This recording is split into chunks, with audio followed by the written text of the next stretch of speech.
बच्चे कर रही हो, नहीं तेरी जिंदगी मेरी तरह झंड आ जाएगी। हाँ हाँ सही बोल रहे हो चाचा, तुम सही बोल रहे हो। और बताओ चाचा, कुछ सेवा पानी पैसा बहुत है मुँह पे?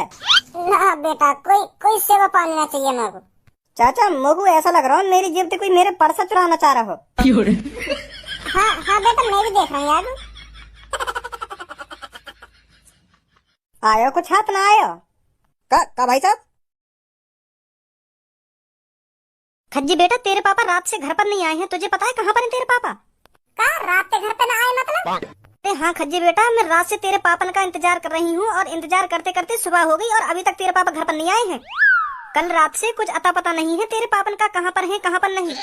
मुझे तो बहुत टेंशन हो रही है। ए मम्मी, बिल्कुल भी टेंशन मत लो, तुम काई काम से पापा रुक गए होंगे रात को, यही हमारे घर पे ना आ पाए।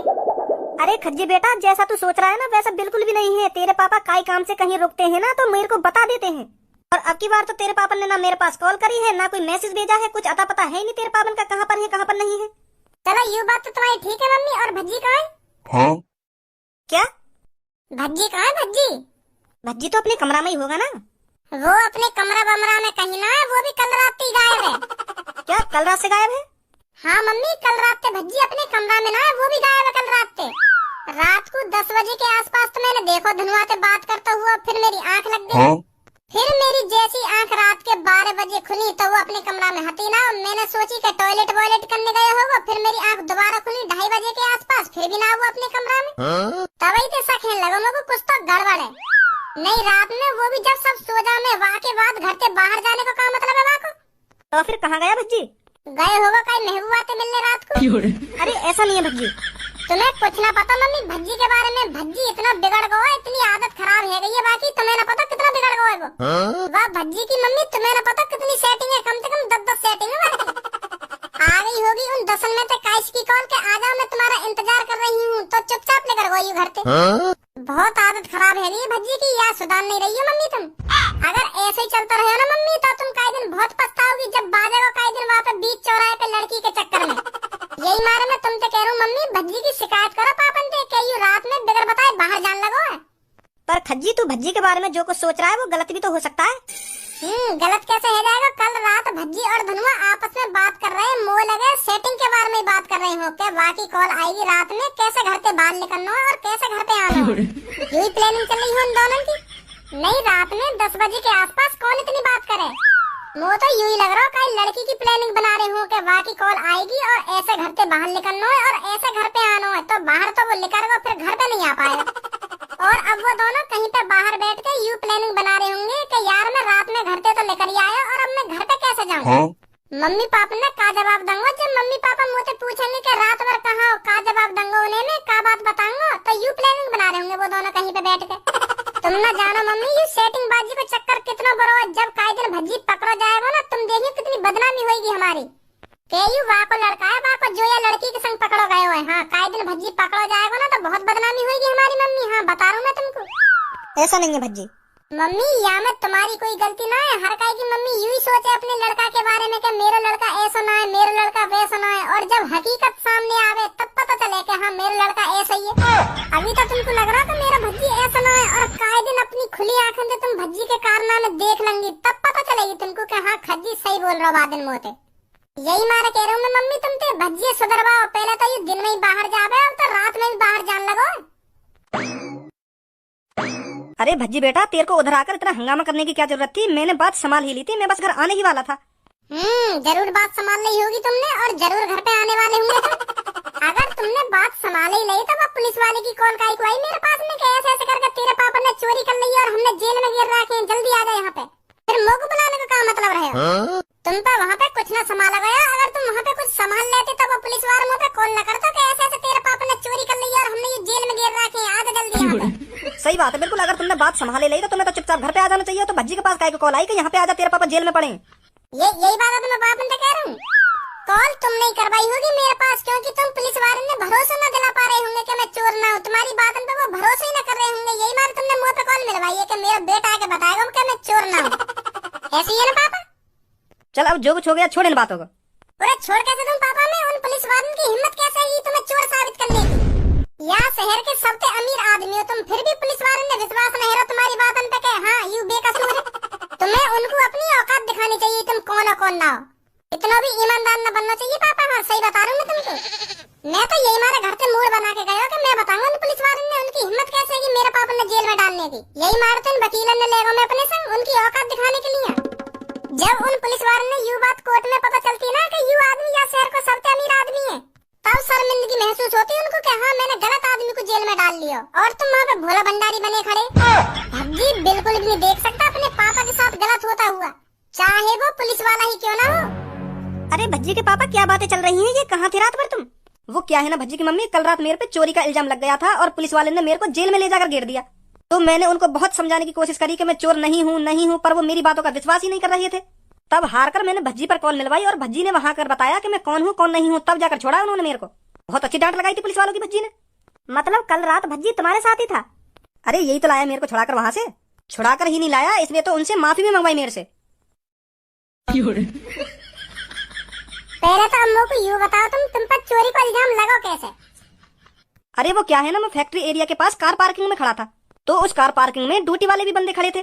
तो उनमें से किसी ने एक का पर्स चुरा लिया और उसको जैसे पता चला कि मेरा पर्स चुर गया है तो चोर ने वो पर्स मेरे नीचे फेंक दिया। तो फिर उनमें से एक आदमी की मेरे नीचे पड़े हुए पर्स पर नजर पड़ गई। तो फिर उन सबको मैं चोर लगन लगा, उनने पुलिस पर रिपोर्ट कर दी और पुलिस में ले गई पकड़। ऐसा हुआ। मैं देखूंगा कौन सा चोर है वो। इन वकील साहब की पेमेंट कर दो। 50,000 रुपए देना दोनों को। 50,000? तेने ये ज्यादा महंगे न कर लिए। अरे पापा कैसी बात कर रहे हो तुम? ऐसे टाइम पे महंगा सस्ता देखो जावे। लोग तो वहाँ टाइम बस यूं ही दिख रहा कि मेरे पापा जेल में यूं कैसे न कैसे करके मुझको छुड़ा के लाने। चल मैं दे दूंगा इनको 50,000 रुपए। और पापा तुम बिल्कुल भी चिंता मत करियो, वहाँ चोर है तुम्हारे कदम में ला के घेर दूंगा मैं। हाँ चोर ने तुम्हारी इतनी बेइज्जती करवाई है। भज्जी के पापा बदनाम करें, भज्जी के पापा। भज्जी की मम्मी, एक लड़का भज्जी जैसा भी होना चाहिए।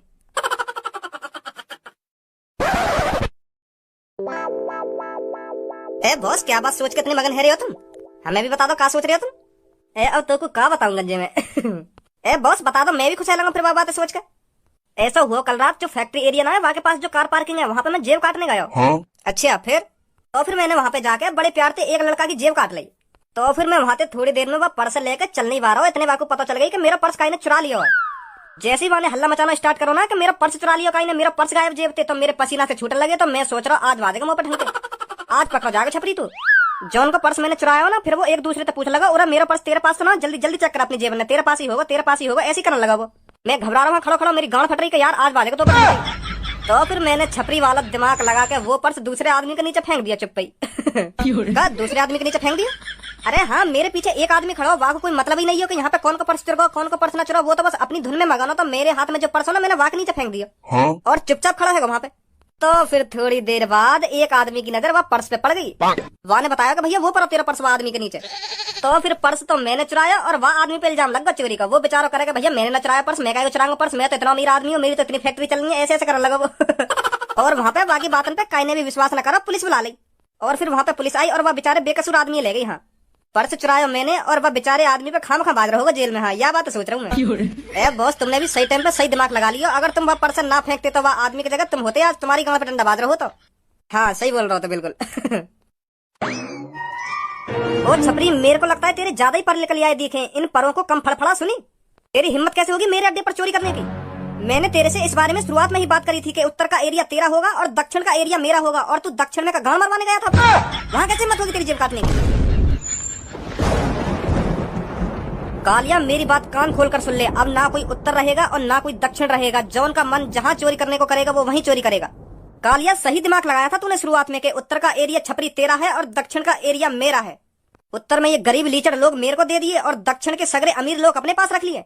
वाह कालिया वाह, क्या दिमाग लगाया तूने। मैं उत्तर में झोपड़पट्टी वालों की जेब काटूं और तू कोठी वालों की जेब काटेगा दक्षिण में। मजे तो तेरे आ रहे थे उस टाइम जो तू कोठी वालों की जेब काट रहा था, पर अब से ऐसा बिल्कुल भी नहीं होगा। छपरी का मन जहाँ चोरी करने के लिए करेगा छपरी वहीं चोरी करेगा, और जहाँ जेब काटने का मन करेगा छपरी वहीं जेब काटेगा। सुनी कालिया, ये तू सही नहीं कर रहा है छपरी। मैं तेरे से आज साफ साफ कह रहा हूँ, मेरे एरिया में दोबारा आज के बाद जेब काटने पहुंच मत जाइए तू, नहीं तो कालिया तेरे को बख्शेगा नहीं। कालिया, पहले एक बार ये देख ले तू किसके अड्डे पर खड़े होकर किसको धमकी दे रहा है। ये तेरा अड्डा नहीं है, ये छपरी का अड्डा है, छपरी का, और तू छपरी के अड्डे पे खड़ा है और छपरी को ही धमकी दे रहा है। जवान संभाल के आवाज निकालियो, नहीं तो तेरी जीभ काट दूंगा इधर ही। अरे छपरी, मैं तो डर गया तेरी ये धमकी सुनकर। अड्डा बेशक ये तेरा हो, पर कालिया इतना भी कमजोर नहीं जो तेरे अड्डे पर आकर तेरी गांड गुलामी करे। कालिया कालिया है सुनी, कालिया तेरे अड्डे पर भी तेरी थूत छे सकता है। दोबारा बोली का बोलो। मैं बस तेरे को यही बोलने आया हूँ, मेरे एरिया की तरफ चोरी करने पहुंच मत जाना आज की बात। क्या कर लेगा फिर तू मेरा? तेरे हाथ पैर तोड़ के अपने एरिया में लटका दूंगा, जो उसके बाद कोई भी नया चोर मेरे एरिया में चोरी करने न झांके। वाह कालिया वाह, मुझे नहीं पता था तू इतना खतरनाक है रे। अब तो मैं बेस पर जरूर उस एरिया में चोरी करने जाऊंगा और उसी जगह पर जाकर दोबारा जेब काटूंगा। मैं भी देखता हूँ कालिया में ताकत कितनी है कितनी नहीं, कैसे मेरे हाथ पैरों को तोड़कर अपने एरिया में लटकाएगा। मैं तेरे मुंह पे कहता हूँ, मैं तेरे एरिया में जेब काटने आऊंगा और कल मैंने जहाँ जेब काटी थी वहीं पे दोबारा जेब काटूंगा जाकर।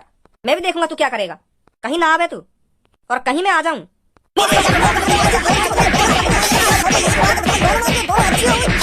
बहुत बड़ी गलती कर दी है छपरी तूने कालिया से पंगा लेकर। आ तू मेरे एरिया में जेब काटने कालिया, फिर तेरे को बताएगा कालिया क्या चीज है। इस चीज का बलदा आज ही तेरे से लेगा कालिया। ध्यान रखिए छपरी मेरी बात को। गधा सी शकल को मेरे एरिया में आके मुझे धमकी दे रहा हो और मुंह पे हाथ उठाने की सोच रहा है। फाड़ देगा छपरी, और मैं आज यही के एरिया में जाऊंगा जेब काटने। मैं भी देखूंगा क्या करेगा यू।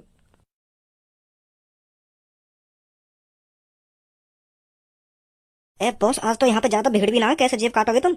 अरे सबर रख, भीड़ भी होगी और जेब भी काटेंगे हम। और डॉक्टर साहब बढ़िया हो? अरे हाँ भाई साहब, मैं तो बढ़िया हूँ, आप बताइए आप कैसे हो? अरे अभी तो फिलहाल मैं भी बढ़िया हूँ। अगर खराब होता तो आप किस लिए हो? आप सही दवा पानी ले रहा होता अगर मैं खराब होता तो। ए बॉस, यहाँ की जेब में तो जान सी लग रही है, मुंह लगे यहाँ के पास होगा माल पानी अच्छा। कह तो सही रहो गंजे, तू ठीक ठाक पैसा वाला लग रहा हो। ये तो गंजे यही पे नजर रखनी है, आज सारे की यही की जेब काटनी है। राम राम चाचा। राम राम बेटा, राम राम। ए चाचा, इतनी रात में कैसे चक्कर लगा रहे हो तुम यहाँ पे? हैं तुम्हें तो अपने घर पे आराम से सोना चाहिए। यहाँ यहाँ कैसे डोल रहे हो तुम? बेटा घर पर लेटने से खर्चा पानी ना चले, काम करना पड़े है। काम काम करके ही आ रहा हूँ मैं। ए चाचा, यू कोई तुम्हारी काम करने की उम्र है? यू तो तुम्हारी घर पे बैठ के आराम से खाने की उम्र है। क्या उम्र में भी तुम काम कर रहे हो? हैं यू सही बात थोड़ी है। अब कहाँ करूँ बेटा, खवाने वाला कोई है ना। कोई खवाने वाला हो तो तभी तो घर में बैठ के आराम से खाता मैं। कोई खवाने वाला है ही ना मगू। अब मैं बेटा घर पे जाऊंगा और फिर खुद ही रोटी बनाऊंगा और खा के आराम से सो जाऊंगा। फिर दोबारा मगू ड्यूटी आना सुबह। अब तो बेटा यूं जिंदगी रह गई है मेरी, कई दिन ऐसे काम करते ही मर जाऊंगा मैं। कैसे बालक बच्चे ना तुम्हारे? ए बेटा बालक बच्चे तभी तो होते मेरे जब मेरी शादी होती, और शादी जब होती जब मेरे टुनटुना में जान होती। टुनटुना में जान होती मतलब? अरे बेटा तेरी सी उम्र में खूब मुट्ठी मारी मैंने, और फिर जैसे ही मैं शादी लायक हुआ तो बाद में पता चल रही है यार टुनटुना में जान ही ना है, खड़ा ही ना है रही तो। बाद में पछतावा हुआ बेटा मोकू कि तूने बहुत गलत काम करो, हाथ हिला हिला के निकाल ली ना अपनी टुनटुना की जान। तो फिर मैं जैसी शादी लायक हुआ तो मेरे मम्मी पापा मुझे खूब कहने का बेटा शादी कर ले शादी कर ले। पर मैं बता कैसे कर लूं शादी जब मेरा टुनटुना ही खड़ा ना हो बैठा। यही मारे बेटा मैंने शादी नहीं करी अपनी जिंदगी में, और अब पछता रहा हूँ बेटा। ना कोई करने वाला हो घर पे और ना कोई मेरा ख्याल रखे। अब क्या करूँ बेटा, मैं तो कर ली अपनी जिंदगी झंडे। पर बेटा तू ऐसा मत करियो, तू हाथ बात मत लियो, टाइम से शादी कर लियो और बालक बच्चे कर लियो जो आगे चल के मेरी सी जिंदगी ना हो तेरी। बहुत बुरा हाल है बेटा मेरा, बहुत बुरा हाल है। अब बेटा मेरी इन बातों में छोड़, तू बता तेरी जिंदगी कैसी चल रही है? ए चाचा, मेरी तो जिंदगी बिल्कुल बढ़िया कट रही है। मैं तो बहुत बढ़िया कंपनी में लग रहा हूँ और मोको वो कंपनी पैसा भी बहुत दे रही है। 30,000 रुपए महीना के मिले मोको वह कंपनी पे। तो मेरी तो जिंदगी बहुत बढ़िया कट रही है और काहे दिन मेरी कई खूबसूरत लड़की तो शादी भी हो जाएगी। बेटा 30,000 रुपए तो बहुत बढ़िया मिल रहे हैं तुमको। तेरी तो जेब में खूब पैसा रहते होंगे हैं। ए चाचा, जब मैं 30,000 रुपए महीना कमा रहा हूँ तो मेरा पर्स भरा हुआ न रहेगा? मेरी जेब में खूब पैसा रहे, मैं हरदम पैसा रखूँ मैं तो अपनी जेब में। बहुत पैसा है मुँह पे बहुत। तू मौज ले रहा हो बेटा अपनी जिंदगी के, और सही कह रहा हो तू तो काहे दिन बहुत खूबसूरत लड़की मिलेगी। हाँ तो कोई भी अपनी लड़की यही तेरे हाथ में दे देगा। हाँ हाँ चाचा, सही बोल रहे हो तुम, सही बोल रहे हो। और बेटा टाइम पे बालक बच्चे कर लियो नहीं, तेरी जिंदगी मेरी तरह झंड आ जाएगी। हाँ सही बोल रहे हो चाचा, तुम सही बोल रहे हो। और बताओ चाचा, कुछ सेवा पानी पैसा बहुत है मुँह पे? ना बेटा कोई सेवा पानी ना चाहिए मेरे को। चाचा मुझे ऐसा लग रहा है मेरी जेब से कोई मेरे पर्स चुराना चाह रहा हो। हाँ बेटा मैं भी देख रहा हूँ यार। आयो कुछ हाथ ना आयो का भाई साहब? मैं यूँ कह रहा हूँ मेरी जेब से तो कुछ पल्ले पड़ो या ना पड़ो? ए भाई साहब कैसी बात कर रहे हो? मैं तुम्हारी जेब तक लिखा रहा हूँ। ए धनुआ, यू तेरी जेब पे कुछ ना लिखा रहो, यहाँ पे गलती है ये यू अपनी जेब ही समझ रहा हो, तेरी जेब है तो यही मारा तेरी जेब में हाथ दे दियो याने। ए भाई सही कह रहा हूँ ना मैं? हाँ चाचा सही बोल रहे हो, बिल्कुल तुम सही बोल रहे हो। वो मैंने यहाँ की जेब में हाथ गलती से दे दिया, गलती से। मैं अपनी जेब समझ बैठा यहाँ की जेब है। पता ना मेरा भी दिमाग काम ना करे कभी कभार। तेरे दिमाग में मैं सही करूंगा, काय को टेंशन ले रहा हो तू?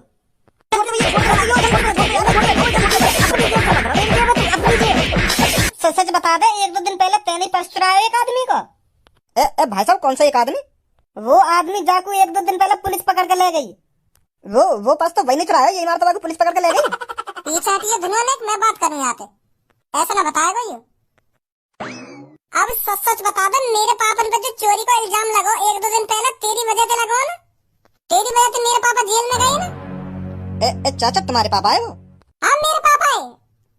पर ऐसा कैसे हो सके? तुम्हारी उम्र तो 80-85 साल है और तुम्हारे पापन की 40-45 साल की उम्र लगे। अमर है तुम्हारे पापा? अरे मेरे पापा अमर ना है, मैं यहाँ भेष बना के आया हूँ तो पकड़ने के लिए। का? अब बताओ ना मेरे पापन पर जो चोरी को इल्जाम लगाओ तेरी वजह से लगाओ ना। ए भाई साहब पर्स तो मैं नहीं चुराया, पर तुम्हारे पापन पर मैंने चोरी का इल्जाम नहीं लगाया। हाँ वो तो आप ही लग गो। वो तो यहाँ पे जो आदमी खड़े का उन्हें इल्जाम लगा दिया इन पे। और तू चुप देखता रहे हो। ए भाई साहब कौन सा चोरी यूँ कह देखो कि हाँ यू पर्स मैंने चुराया है। ये तो चुपचाप खड़ो, चुपचाप देखते रहे तुम्हारे पापा ने जब पुलिस लगी गई। माधर चोद, तो पता मेरे पापन की कितनी बदनामी हुई है जेल जाके।